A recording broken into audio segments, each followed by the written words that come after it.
Mis hermanos, hoy en forma especial nos reunimos para celebrar la Cena del Señor, la Santa Cena. No es otra cosa que conmemorar la obra del Señor Jesucristo a nuestro favor. Vamos a recordar el Evangelio. Y en el centro del Evangelio, en el corazón del Evangelio, hay un concepto clave o una doctrina clave, y es la redención. Esta mañana vamos a estar estudiando y meditando un poco sobre esto. ¿Qué es la redención? Hablamos mucho sobre esto, pero en realidad entendemos lo que significa, entendemos cómo Dios obró nuestra redención, sabemos lo que ese término significa. En palabras sencillas, la redención es el medio por el cual se logra la salvación, por el pago de un rescate. Pueden asociar estas dos palabras, redención con rescate. Es el medio por el cual se logra la salvación por el pago de un rescate. Esto tiene por lo menos tres implicaciones. La primera, que hay alguien que necesita ser rescatado. La segunda, que hay algo de lo que ese alguien necesita ser rescatado. Y la tercera, que hay alguien que es aquel que puede rescatar. Hablando en plata blanca, nosotros somos los rescatados. Somos rescatados del pecado y Dios es quien nos ha rescatado, es nuestro Redentor en Cristo Jesús. La redención está presente en toda la Biblia y hay muchos teólogos eruditos que de hecho hablan de la Biblia como el drama de la redención, como la historia de la redención de Dios con nosotros. Vamos al Antiguo Testamento, al libro de Éxodo, por favor, porque allí encontramos el evento que es clave, es el pilar fundamental para que nosotros podamos comprender qué es la redención.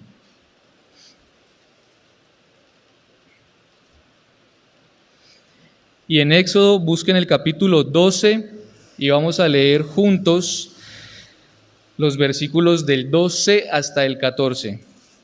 Éxodo 12, desde el 12 hasta el 14. Todos juntos.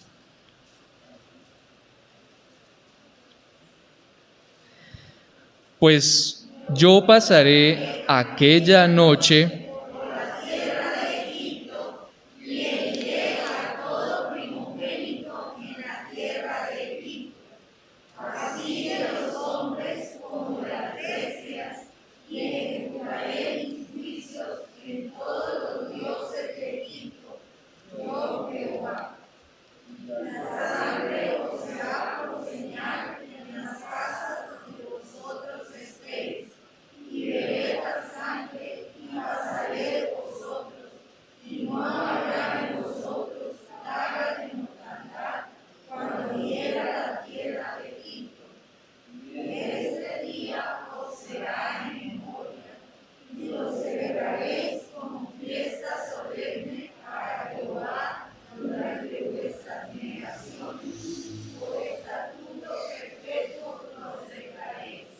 Acompáñenme a orar.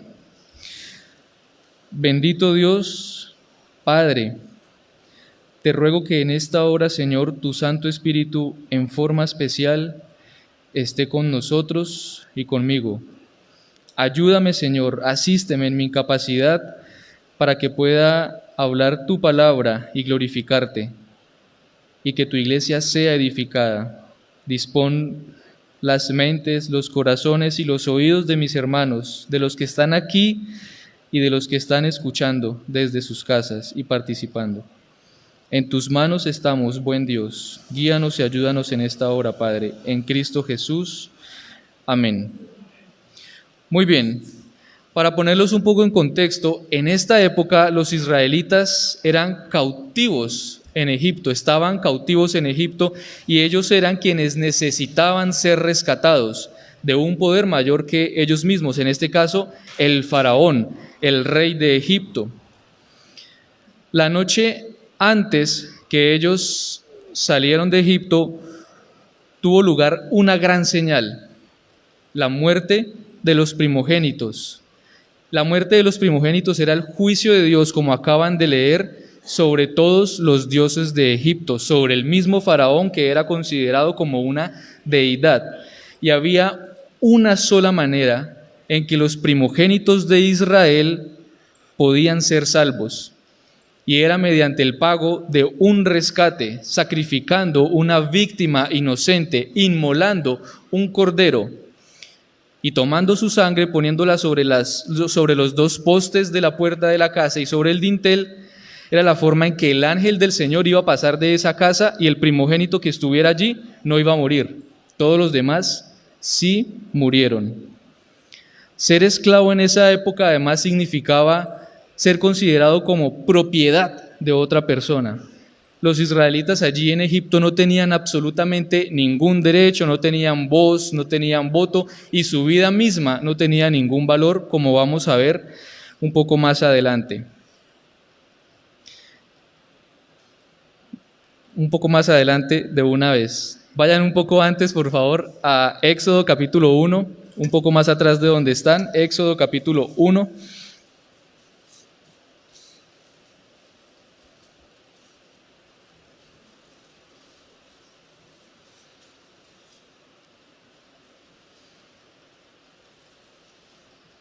Y vamos a ver los versículos 11 y otros que le voy a indicar para comprobar cuál era el estado de esclavitud de los israelitas allí en Egipto.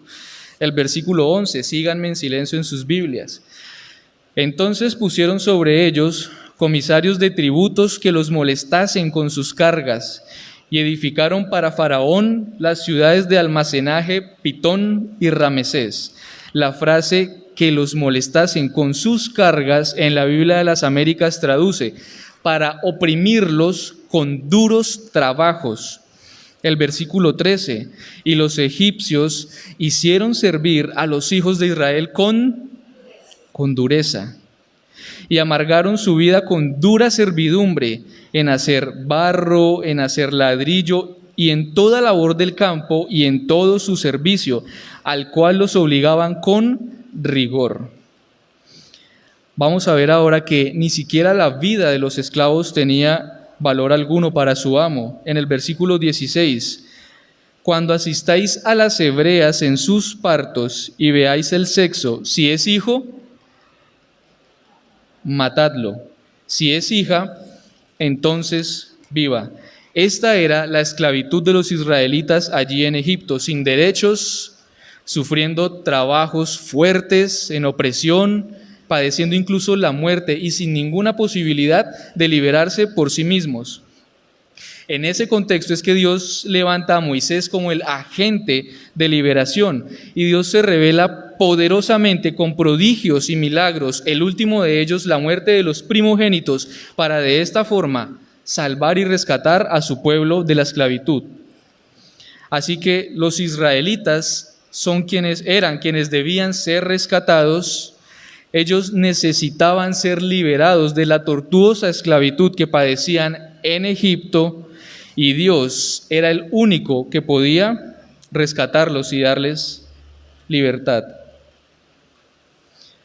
Pensemos de nuevo en la gran señal la noche antes que ellos fueran liberados, la Pascua. Ya explicamos la forma cómo debía, con la sangre del cordero que había sido previamente inmolado, cubrirse la casa para que los primogénitos, o el primogénito mejor, de esa casa no muriera. En Éxodo 12:13 dice: y la sangre os será por señal en las casas donde estéis. Y veré la sangre y pasaré de vosotros, y no habrá en vosotros plaga de mortandad cuando hiera la tierra de Egipto. Esa gran plaga de mortandad, el juicio de Dios sobre ellos, solo podía ser evitado si el ángel del Señor veía la sangre de un cordero inocente puesta sobre los postes y el dintel de la puerta de cada hogar. Así que ese cordero inocente sería el sustituto, es decir, el cordero fue el pago por el rescate de la vida del primogénito. Esto es redención. El cordero fue el sustituto, la víctima ofrecida como pago por el rescate de la vida del primogénito. Pensemos acá que la redención de los israelitas, por lo menos en este pasaje en Éxodo 12, costó la vida de un simple cordero que fue sacrificado. Y voy a adelantarme un poco más para que vayamos pensando desde ya, ¿cuánto costó nuestra redención? ¿Cuánto costó su redención? ¿Cuál fue el pago de su rescate? Piense ahora en usted, en el pecado y en Dios, los tres elementos de la redención. Usted es quien necesita ser rescatado. ¿De qué necesita ser rescatado? Del pecado que lo mantiene cautivo, que mantiene su alma esclava y sin la posibilidad de liberarse por sí mismo. Y en Dios, que es el único que puede rescatarlo, y lo hizo por medio de la cruz de Cristo, por medio de el Cordero de Dios que quita el pecado del mundo, que fue inmolado y ofrecido como una víctima, como pago por su rescate. Piensa ahora, ¿qué lo afana en esta vida? ¿Qué objeto de valor es el que usted tanto desea? Si Dios mismo se entregó por usted y se ofreció por usted, ¿qué puede ser más valioso que la vida de Jesucristo, que murió para redimirlo? ¿Acaso su esposa es más valiosa? ¿Acaso lo es su trabajo? ¿Acaso lo es su carro, sus posesiones materiales, sus proyectos y sus planes? Piense que con Cristo usted lo ha recibido absolutamente todo. ¿Qué otro bien podemos desear, mis hermanos? ¿Qué más podemos desear fuera de Cristo? En realidad, lo que sucede es que su corazón es duro. Y a pesar que usted conoce todas estas cosas, muchas veces usted aún desea todo lo que no es de Cristo. Rápidamente vayan a Génesis capítulo 6, versículo 5, aunque casi todos lo sabemos de memoria. Génesis capítulo 6, versículo 5.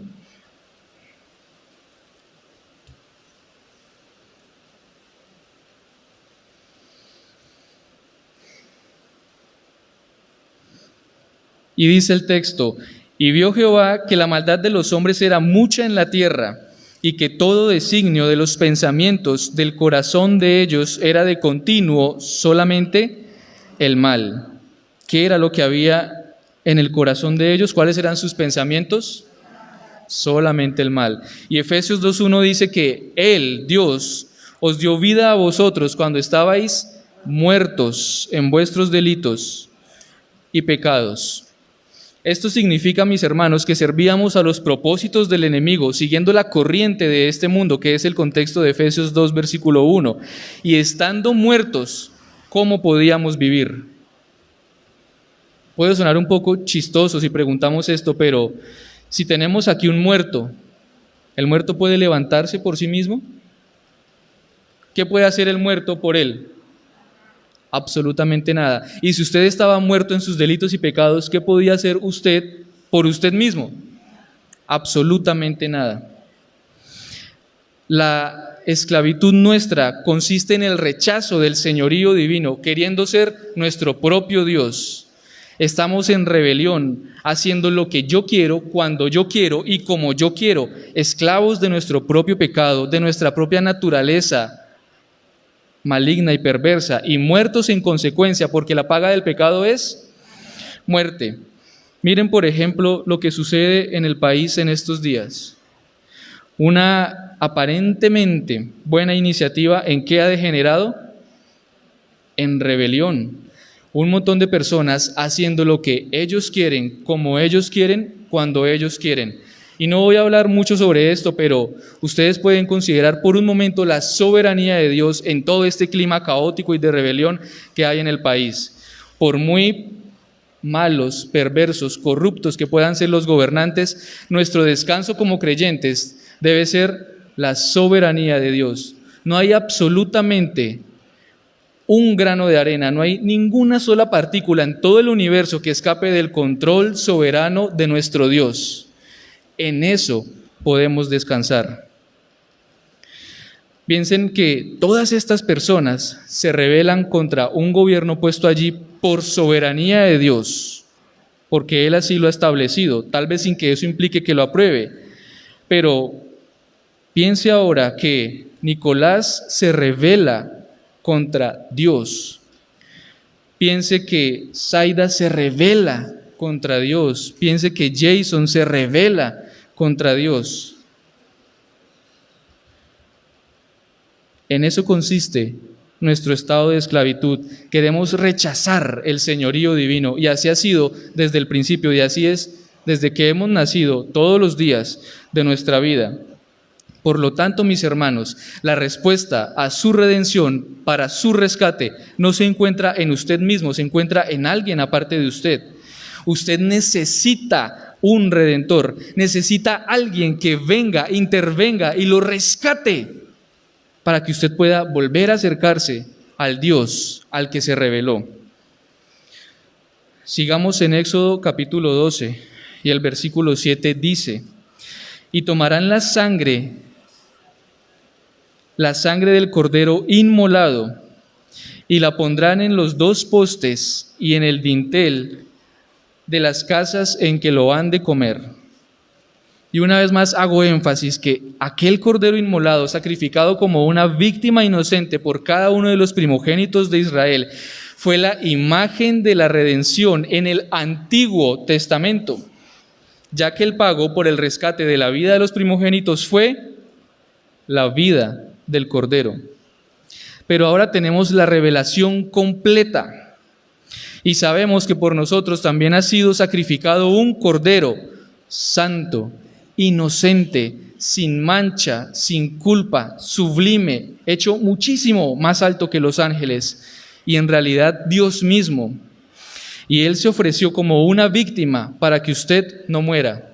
Él se ofreció como un sustituto para sufrir el castigo por su rebelión, el castigo porque usted ha rechazado a Dios. Él fue como su sustituto a la cruz y pagó allí el precio por su rescate. Vamos a Lucas capítulo 22.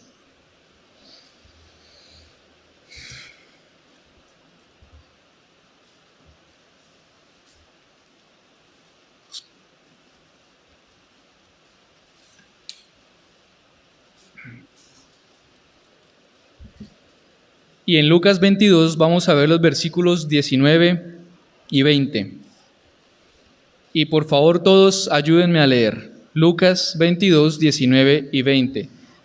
Todos a una sola voz, fuerte y claro. Y tomó el pan y dio gracias.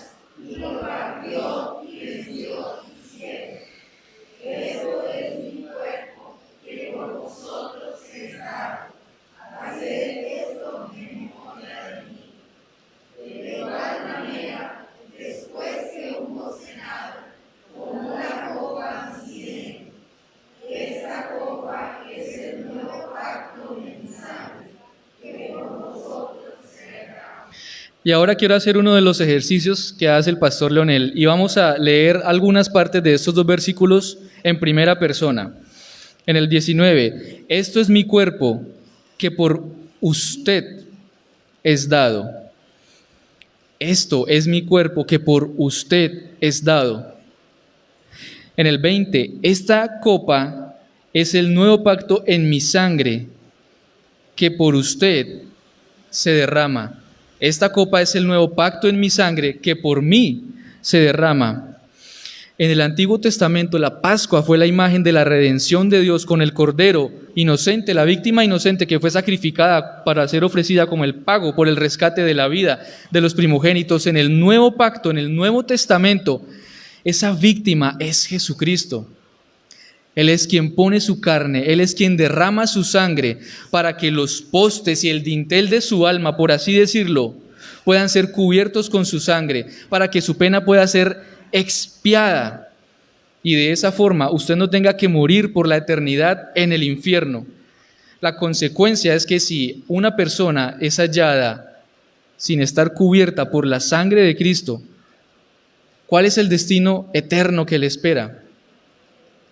La muerte eterna, la muerte segunda, el infierno. Y lo terrible del infierno no es la descripción gráfica que a veces tenemos en nuestra mente, sino que en ese oscuro lugar no va a haber posibilidad de redención, no va a haber posibilidad ya de arrepentimiento, solo el lloro y el crujir de dientes, pagando la condena que tenemos, pagando la deuda que tenemos, recibiendo la ira de Dios justa y santa por la eternidad. Así que Jesucristo es el Cordero inmolado que se sacrificó y se ofreció a sí mismo voluntariamente, amorosamente, para pagar por su pecado, para que usted pudiera ser rescatado. El Dios eterno, mis hermanos, piensen en esto, el Dios eterno se dio en su lugar. Solo Él podía rescatarlo de Él mismo, porque su deuda era con Él. Y Él vino a hacer el trabajo, y Él vino y se ofreció por usted. Jesucristo es el pago por el rescate de su vida. Y ahora todo lo bueno, y ahora todo lo digno, y ahora todo lo honorable que puede haber en usted se debe a que Cristo ha pagado un altísimo precio para rescatarlo. Se debe a que Él lo ha redimido con su sangre preciosa y valiosísima. En Éxodo, Dios presentó a Moisés como el agente para rescatar a Israel. La fiesta de la Pascua que acabamos de leer fue un recordatorio de que la sangre de esta víctima inocente se había derramado para rescatar a los hijos. Pero ahora conocemos que cada uno de nosotros necesita ser rescatado. Y Dios ahora no ha levantado a otro Moisés, no ha dado más ejemplos con otros animales, machos cabríos o becerros, sino que Él mismo ha venido como el agente para nuestra redención. Él mismo vino a hacer el trabajo que usted y yo no podíamos hacer, para rescatarnos de la servidumbre y la esclavitud del pecado de nuestras almas, por medio del Cordero de Dios, que es Cristo, que dio su vida como el pago por su rescate. Esto es el Evangelio puro, es el corazón del Evangelio. Y ahora quiero brevemente hablar de la justicia de Dios, totalmente relacionado con este tema. Y es que todos nosotros, todo el género humano se ha rebelado contra su Dios, se ha rebelado contra su Creador, han rechazado al Señor. Por tal razón, Dios debe aplicar justicia sobre todos nosotros. Cualquiera que sea la forma que Dios elija para administrar su justicia sobre sus criaturas, tiene implicaciones eternas. ¿Por qué? Porque la justicia que hemos violado es la justicia de Dios. Y Dios es, además de justo, eterno. Su justicia es eterna, las consecuencias son eternas, la pena es eterna. Y ya que todos nosotros nos hemos rebelado contra Dios, todos somos culpables de juicio. Así que en el género humano hay dos grandes grupos. Un grupo que recibe misericordia y un grupo que recibe justicia. Quienes reciben misericordia no reciben justicia, no ellos mismos. ¿Por qué? Porque nosotros, los que hemos recibido misericordia, la hemos recibido gratis, pero ha sido ganada por Cristo y a Él le ha costado su vida entera. Quienes no reciben misericordia reciben justicia, porque ellos reciben el justo juicio de Dios por causa de su propio pecado. Y ahora usted puede pensar, ¿a cuál de estos dos grupos usted pertenece? ¿Al grupo que ha recibido misericordia, recibiendo gratuitamente la justicia de Dios que es en Cristo Jesús? ¿O usted aún pertenece al grupo que va a recibir la justicia de Dios por la eternidad?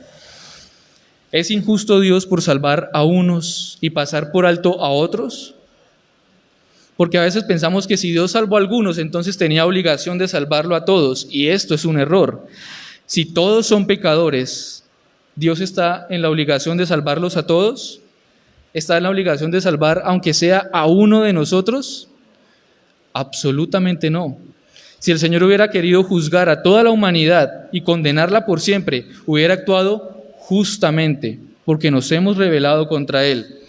Así que el hecho que Él haya tenido misericordia de algunos es por el puro afecto de su voluntad. Más adelante, en Éxodo 33, versículo 19.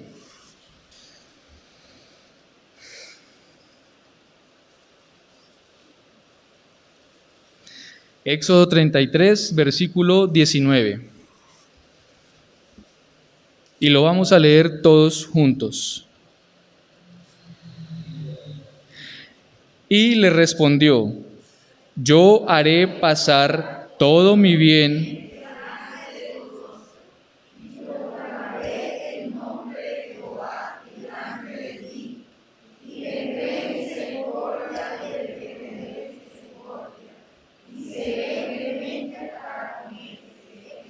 Muy bien, vamos a leer juntos y mucho mejor la última parte del versículo. Y tendré misericordia.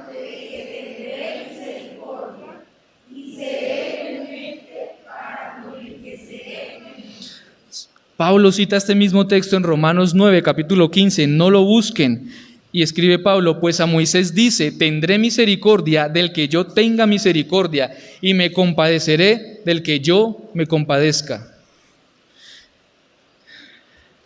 Esto significa que no por ser ustedes más que todos los hombres los ha querido Dios y los ha escogido, porque mis hermanos, ustedes eran los más insignificantes de todos los hombres, sino por cuanto Dios los amó y quiso guardar su pacto y su juramento, los ha rescatado Dios con mano poderosa y los ha salvado de la servidumbre y la esclavitud del pecado. Muy fuertes palabras. Vayan a Deuteronomio, por favor, capítulo 7.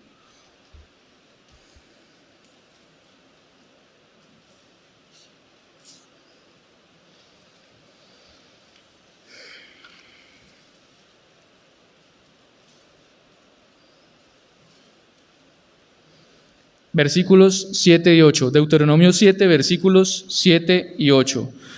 Todos juntos. Y no por ser vosotros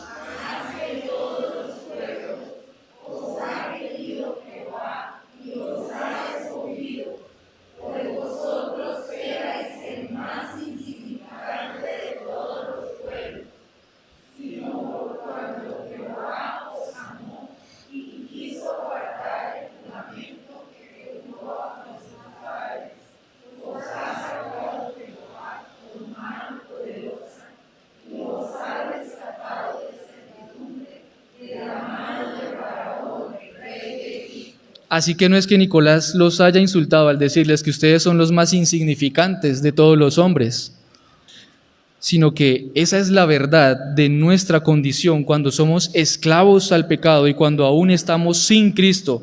Así que si todos los hombres hubieran sido juzgados y condenados por su pecado, todos habrían recibido justicia y Dios hubiera actuado justamente.